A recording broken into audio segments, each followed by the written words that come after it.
Welcome back, ladies and gentlemen.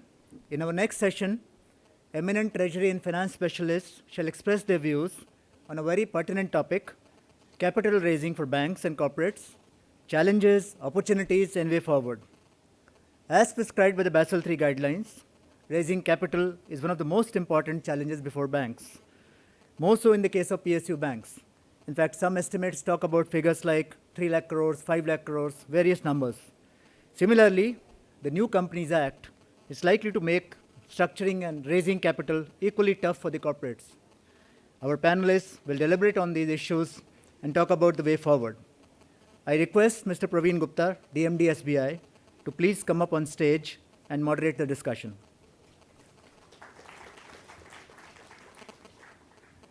I now request our panelists to come up stage. I invite our first panelist, Mr. Altaf Jeevani, on stage.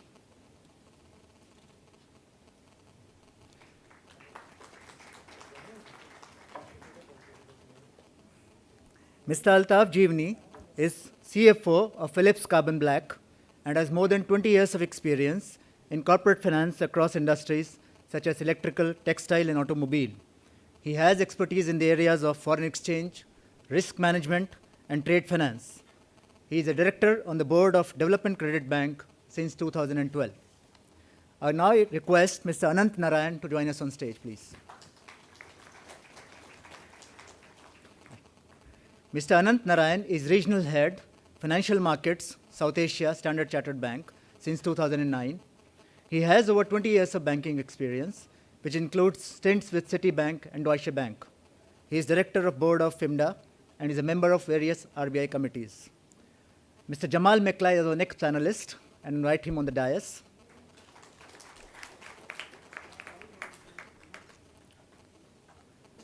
Mr. Meklai is a well-known financial expert and is the CEO of Meklai Financial Services, which provides consulting in financial risk management. He has served on various important committees like Sudani Committee, R.V. Gupta Committee, and is a consultant to Forward Markets Commission.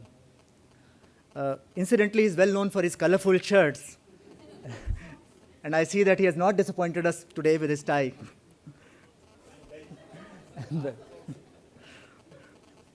May I now request Mr. N.S. Venkatesh to join us on stage, please.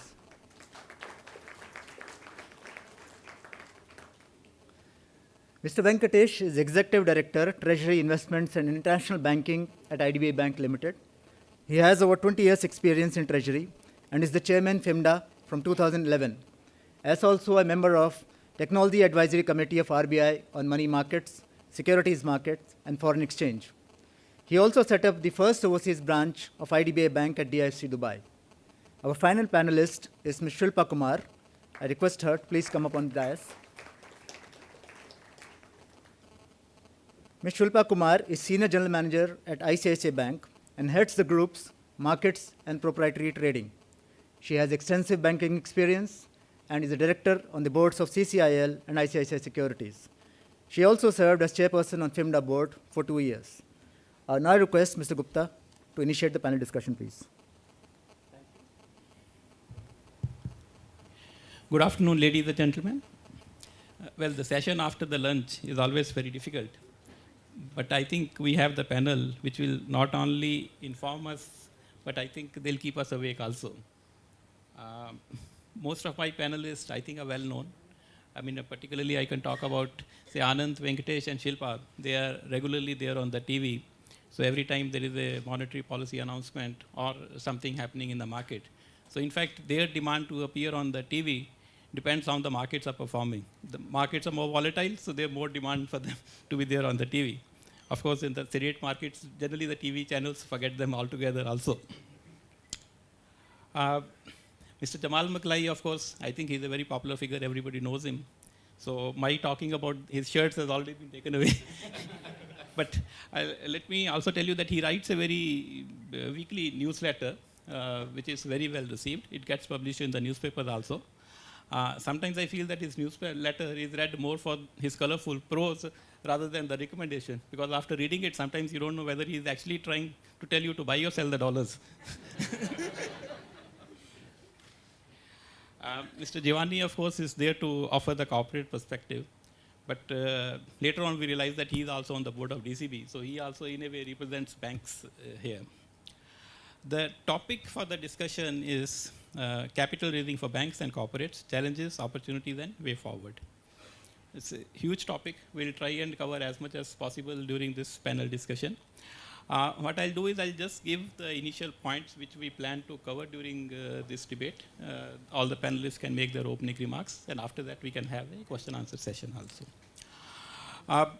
See, first let me talk about the capital raising by the corporates. As was mentioned in the morning program also, the banking sector continues to be the main provider of funds for the private corporate businesses in India. In fact, a quarter of all the funds raised by the private corporate businesses are contributed by the banking sector. Whether it's a large infrastructure project or working capital requirements of MSME sector, it's the banking sector which meets most of the financing needs. The equity funds is a huge problem for the most of the corporates in India.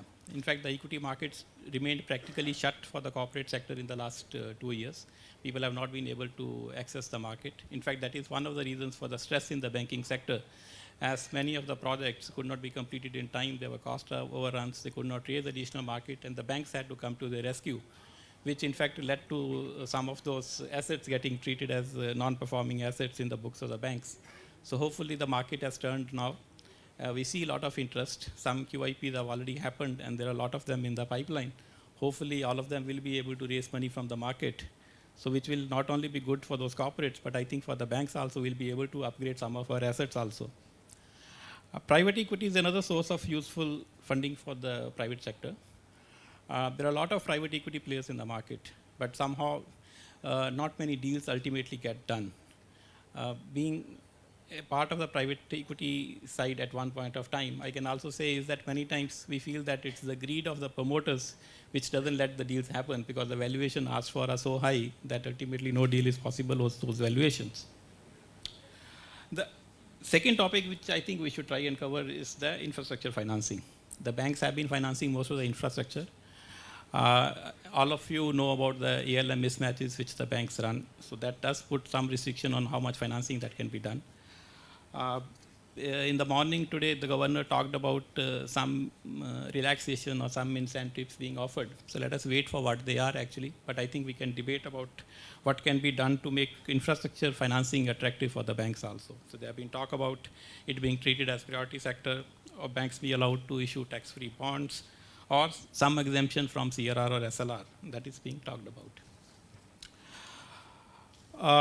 The important issue regarding the debt raising by the corporates is the corporate bond market. There have been lots of attempts made in the past. A lot of things were done also, in fact, but somehow the market has not taken off. There are a lot of investors, there are provident funds, insurance companies who are natural investors into the corporate bond market, but somehow those investments are still not happening actually. I think one of the reasons is that there has to be a very lively secondary market also for the corporate bond market. The primary market alone will not survive. The banks are slightly still reluctant, probably because of the fear of MTM losses. How they can be taken care of, I think that is one issue which needs to be also looked at. For development of secondary market, I think one issue which we have in the market is most of the bonds that are issued are all very small size bonds actually. So there is a corporate which has probably 50, 20, hundreds of bonds, but secondary market, the liquidity is not there because each of the bond size is very small. Whether these bonds can be consolidated and you could have one bond which gets traded actively in the markets, that could be one way out. There is also suggestion of a CBLO-like platform for dealing in the corporate bonds. So I think this is another issue which we can talk about. And the capital raising by the banks. I think he mentioned about figures of 3 lakh crore, 5 lakh crore. I in fact read a figure of 8 lakh crore also. So there is a huge requirement of funds there. For the public sector banks, it's particularly a slightly bigger issue because whether the government can actually pump in that kind of money or not. In fact, in the media, there have been debates whether whether the government should actually pump in that kind of money in the public sector banks, because ultimately it comes out of the budget allocation. So I think we will take up these issues first, and as we go along, some other issues may come up, and then we can discuss that. So what I'll do is I'll ask all the panelists one by one. They can make their opening remarks, And I got a request from Mr. Maklai that he wants to go first. So all ours to you. Thank you. Thank you for granting that request. You know, the reason I wanted to go first is there's an old line which says, age before beauty. And I am without doubt the oldest person on this panel. So that was one reason. There were two other reasons. One already referred to is I'm the only one in a bright shirt. And the third reason is perhaps the most important, is that genuinely, I know very little about capital raising. Honestly, I have very little experience, if at all, whatever it would be is theoretical. So in many ways, I'm really here to listen and learn. So I wanted to go up front and start with that. I do have a few high-level points I wanted to make, and then I'm going to try and listen. Okay? The first one is, you know, the fact that clearly most, money comes really from markets and banks, right? Banks also have to access the market for money. Now, I think, touching on what Shikha said this morning, there is plenty of money. There is plenty of capital all over the world, in India and overseas. The problem is risk and perception of risk. And I think this was not mentioned in the morning session, but I think banks being sort of the main conduit for money, or one of the main conduits for money, there are structural risks there, structural issues there in the public sector system. And I think the PJ Nayak committee really has hit the nail on the head. And I feel that for us to get any kind of real action going, a real market going, I mean, a lot of those recommendations need to be addressed. I believe they are being addressed. You read lots of things in the paper, you don't know exactly what is going on. But I think that is sort of a key starting point. As I said, being the oldest guy, I've been on panels on developing the debt market for literally decades.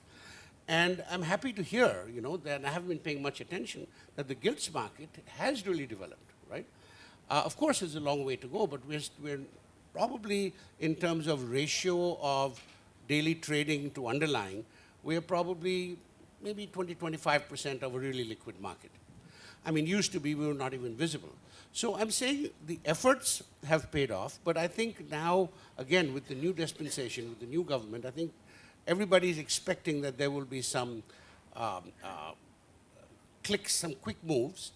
On the one hand, you can't expect everything to happen overnight, but on the other hand, there's no rocket science involved.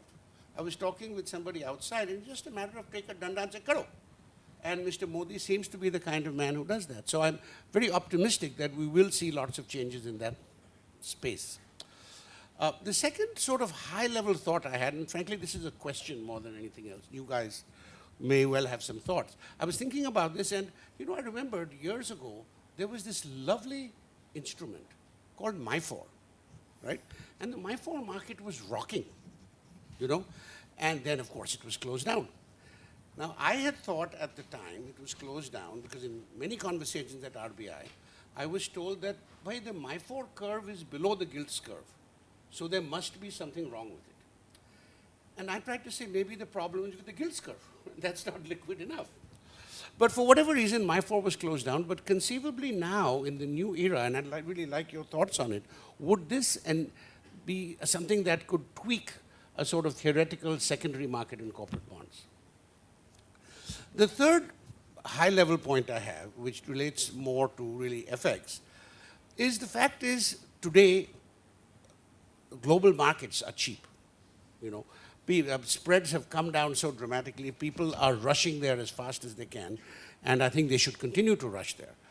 But having said that, I also feel that this global crisis, which sort of was technically triggered with the collapse of Lehman, it's not over. In my view, it's not over. I cannot believe that you can pump trillions of dollars into markets and everything's fine. Okay, it takes a long time for growth to come back in the US, but it has no side effects. Now, one of the things I wrote a column on it some time ago, I was just, I look at lots of different pictures, and one of the pictures I look at is the volatility of gold. See, I think volatility is a very key thing because it's like a thumb impression. It's like a fingerprint. And if you look at one of the things that was very clear, I was looking at a chart from, I think, 99 or before, and you see that the crises as defined by peaks in the gold volatility, they've been about 10, but they have been accelerating. They are more and more frequent. And the last two, one happened in 2011 when the euro crisis started, and the other happened in 2013 when Bernanke said, I'm going to start, the word tapering came into our vocabulary. Both times, gold volatility went from about 11% to about 30%. Very fast, came back down. Very fast, came back down. Well, guess what? Gold volatility is again at about 11, 12%, right? And on a timeline basis, I mean, of course, you can read too much into pictures. But on a timeline basis, next 3 to 6 months, if this is telling a story, we should see another, some more drama. Now, this thing that happened 2-3 days ago, the Iraq Kahani, maybe that's the starting point, maybe it isn't, but I feel it's not really sort of geopolitical things which are really going to create these kinds of crises, because they don't last. But I think it needs, if there is to be one, if I'm, Dr. Doom, and I'm, if there is to be another crisis, and I sense there might be, it has to come out of the financial sector again. Where it would come, I don't know. I don't think anybody would know. It's like one of those black swans, unknown unknowns, or whatever you want to call it. So my point is, if you're raising capital and you're rushing overseas, please be sure, don't ride the risk for too long. And just one point in there for the Reserve Bank, actually, hopefully this will be going to him. There are certain very obvious deregulations on hedging that need to be done. Small companies are not allowed to buy call spreads, which makes no sense. So that, I mean, everyone's been talking about for a long time, it doesn't happen.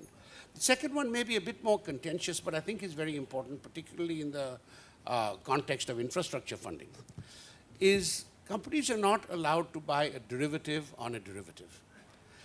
Now, it sounds very exotic, but if you think of a company that's got a road project or a power project and they've got 14% money and they want to swap it into dollars, and let us say they want to protect the LIBOR risk on that, they're not allowed to.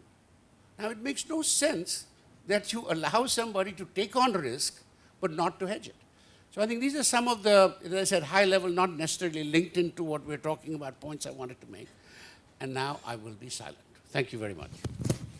Thank you. So, I think I'll ask Anand to go next. Maybe actually he can respond to some of the things Jamal said, particularly the one about the MIFO curve. He is, as far as I remember, one of the Janamdatas of the MIFO curve in the market. He's the one who introduced it, actually. Any self-respecting banker will totally disown the MIFO curve right now. I'll come to the MIFO curve, Jamal. By the way, we had a toss of coin as to who comes after Jamal, and I obviously lost. Right? None of us want to speak after Jamal does. It's a tough act to keep up. The point you made, Praveen, in the beginning about experts like Shilpa, Venkatesh, and sometimes me when they can't find my economist who speak on the TV. It's actually very interesting, the change in the time since 16th of May, right? And I was mentioning this in another forum as well. 1 year back, a regulator and I were at the US, and we were going on a roadshow, okay? So we wanted to talk about India. We had a lot of canned presentations, fantastic quality stuff. We were going. Nobody was there to listen. So we actually caught hold of investors, made them sit down, tied them down, and said, listen about India. I want to speak to you about India. 16th of May, the reversal of that, right? So on 16th afternoon, we had the phones never stopped ringing. On 18th Sunday, whole day we had calls. Before the markets opened on 19th, on equity markets, on FX markets, why is, 8.75 on 10-year bond on a stable rupee looks fantastic, tell us more, equity markets tell us more. They wanted a call in the US at 11 o'clock the night, India time. And I said, there'll be nobody in the office, the only person who'll be there will be the watchman. Then the answer was, can you please speak to the watchman? Can you get him to speak to us? So it's been a huge change, and the mood has really changed, and we should take advantage of that. It's a vast topic, Praveen, as you mentioned. I'm going to pick up a small portion of it, because almost everything has been spoken before. Jamal said this. We've been on committees for term structure of interest rates and deepening corporate bond markets ever since I can remember. Probably my grandson will be doing the same thing as well when he's born. So But I think the starting point has to be, rather than asking for many small things or many things, the problem is most of us have vested interests. So when we ask for something, the first thing the regulator thinks is, what is your vested interest in asking for it? Why do you want this damn thing, right? So to start with, let's define a big, hairy, audacious goal for ourselves, and then look for small steps which can help achieve that goal. So I'm going to choose a goal which has nothing to do with my line of business. And that is something which Chairman has spoken about in the morning, which Shikha spoke about in the morning, infrastructure. I'm going to talk about infrastructure financing. I think the reason I speak about it is, to me, it's obvious that if there is one acupressure point in the economy which can solve multiple issues today, it is infrastructure. Okay? To start with, all the companies with leveraged balance sheets, all the banks with leveraged balance sheets, to give them some relief, you need the stalled investments to start operating again, that to happen. Unless that happens, you will not have it, and those problems haven't gone, by the way. We are still waiting for that to happen, right?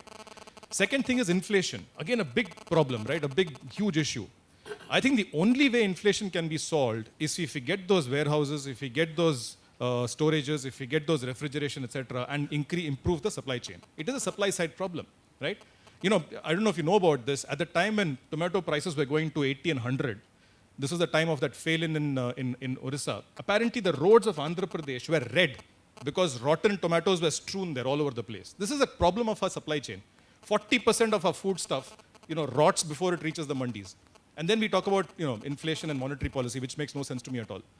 Then fiscal deficit. A lot of people asked for hard steps from the budget, saying, let's bring down fiscal deficit, address the subsidies. I think the only way we sustainably bring down fiscal deficit is by increasing revenues. If you see what happened during the time of FRBM, when we brought down fiscal deficit, it was because growth was there and revenues were going up, not because we cut costs. We are horrible at cutting costs, right? For things like, so for fiscal deficit to be reduced, you need inflation, you need growth to come back, and for that you need infrastructure and therefore, the growth cycle to come back. Manufacturing and exports. There was a mention today morning, I think Kaushik mentioned it, that China's the fact that they have a competitive advantage of cheap manufacturing they had in the past. Today, the statistic is that China and US are equally competent. There's no cost differential between the US and China. They are on par. So when Walmart passed through India, they said if a fresh factory has to be set up, we won't set it up in China. It's way too expensive.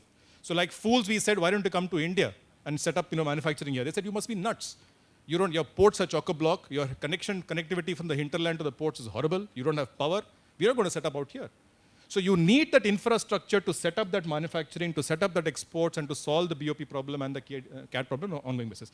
Long story short, if you ask me if there is one panacea for all our problems today in the current context, it has to be infrastructure. By the way, in 10 years' time, it can change. China, by the way, is trying to move from infrastructure into consumption. But I think we're at the opposite stage, where we need less consumption, more infrastructure. In this relation, I have 3 requirements of the capital markets. The first one is a final resolution on the need for foreign money. Do we need it or not? In what form do we need it, if at all we need it? Second thing is on monetary policy. We need to incentivize investments over consumption and over government expenses. Now, we can do it by hook or crook, but I have a few suggestions on how it can be done. And the third one is some market infra-related asks. On the first one first, a lot of numbers have been spoken about. The 12th plan talks about 1 trillion of infrastructure investments required over the next 5 years, of which $200 billion has to be foreign money. So reality is we need foreign money, okay? Now, once we come to that realization, it's a question of how you manage the inflows that come in. Now, a case in point is, do we take foreign money only into those specific equity or into those infra investments? I would argue the opposite. I would say let the foreign money come into government bonds and let the local savings go into funding the infrastructure projects and the other consumption, etc. Why would you want to give equity to a foreign investor if you have a belief in your country? Sell them the cheapest form of debt and go into the equity yourself. So cut the SLR for the banks, give them more room for them to lend to the local projects, and the slack in the fact that you have government bonds to be bought, let the foreigners buy it. So you require all instruments. You require foreign money into government bonds, into equity, into all forms of corporate debt, into everything, right? The reason I mention, I'm ranting about this a bit, is right now the limit for government bonds is coming close to an end. And we're not sure whether RBI is going to increase that limit or not, right? Now, there's an old song, I'm not very good at Hindi, Milo na tum to ji ghabraye, milo to aankh churaye. If you're coming, then I don't like you. If you're not coming, I'm worried. Why aren't you coming to me? So at a time when money is coming, we say, boss, hang on. We don't want the money. And if money is not coming in, then increase the limit. Come for 1 year, come for 6 months, come for 1 day, but please come. This kind of inconsistency, I don't think makes sense. So the first point is, we need the foreign money in. Let's, for once and for all, let's not have any philosophical debates about it. And money has to come in all forms, including into government debt. Can we please increase those limits and get them in all forms? I would argue, get the entire money into government debt. Let the local investors invest and get better returns into equity or into mezzanine or into, even into senior secured debt of private sectors. Second part is on directed monetary policy.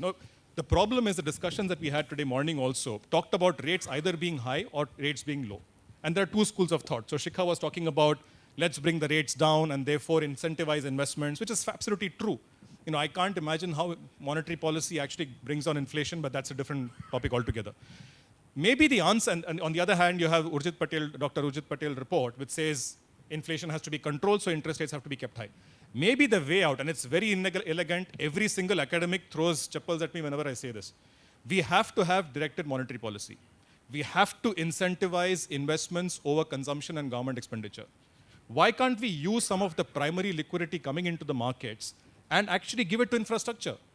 Give a refinance window where incremental infrastructure lending can be refinanced by the RBI. Let that primary liquidity go there, nothing wrong with it. Why can't we have, and hopefully it will happen, why can't we have priority sector status for infrastructure? It is definitely priority sector, right?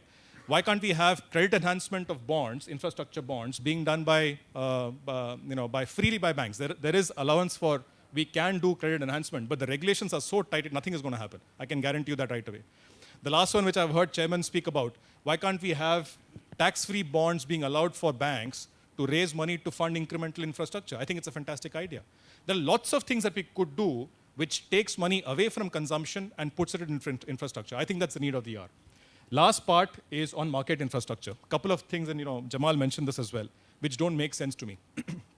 I think the capital requirement for banks is grossly overstated. I'll give you a simple example from the markets piece, okay? Bear with me for a minute when I take you through actual numbers that I've gone through in a specific trade. ECB for about 100 crores equivalent, given overseas, okay? Customer doesn't have any operations in dollars, so he has to hedge or she has to hedge into rupees, okay? So they do a simple forward converting the dollars into rupees. So what do? They give the dollars to us, we give rupees to them as a loan. We call it a cross-currency swap to make life complicated, but it's in simple terms, it's nothing but they give us the dollars, we give them the rupees, right? The RWA of the ECB, it's a 100% kind of a risk weight, so it's 100 crores, right? The RWA of the hedge or the cross-currency swap is 130 crores. Okay? So put together, the total RWA of the ECB plus the hedge is 230 crores. By actually doing the hedge, I'm crystallizing the actual loan at 100 crores. How can the RWA be 230 crores? Higher than the unhedged ECB. Now, I can tell you any bank which does the math, including Shilpa here, including Mr. Venkatesh here, including SBI, will prefer to let the corporate remain unhedged and take a 25% worst comes to worst increase in RWA, which is what the unhedged foreign currency circular says. So 125 crores as opposed to 230 crores. 230 crores for a hedged risk is ridiculous. We are actually building up a situation where foreign money comes in and nobody hedges because the banks will disincentivize that. Second thing, simple thing again, netting, right? State Bank of India, when it faces market participants, there are legal precedents. There is a case of Lakshmi Kutty versus Karnataka receivers in the Supreme Court of India, which RBI itself acknowledges, which means if Standard Chartered goes bust, SBI's liability towards Standard Chartered will be on a net basis. It will never be cherry picking where they have to pay us first and then we pay whatever is remaining out of that. But the exposure that SBI has to reckon on State Standard Chartered is on a gross basis for derivatives alone. I can tell you with the large book of forwards that SBI has, for the large book of hedges that IDBI and SBI and ICICI have, that is overstating the exposure by a factor of 100 at least, if not more. So there are simple market infrastructure requirements which can actually help the whole process of doing infrastructure lending, doing proper economic hedges along with it, and making sure the systemic risk doesn't go up. At the moment, the market infrastructure actually incentivizes no hedging of risk, no risk management, and overstates the risk. So long story short, infrastructure is the panacea. It requires money to come in. I think the government limits ought to go up. You require directed monetary policy, I think, which takes money away from consumption into infrastructure, and lot of small things in market infrastructure which can be improved. Sorry for the harangue. Thank you. So before I ask the other bankers on the panel to go ahead, I think let us hear the corporate perspective, and then we can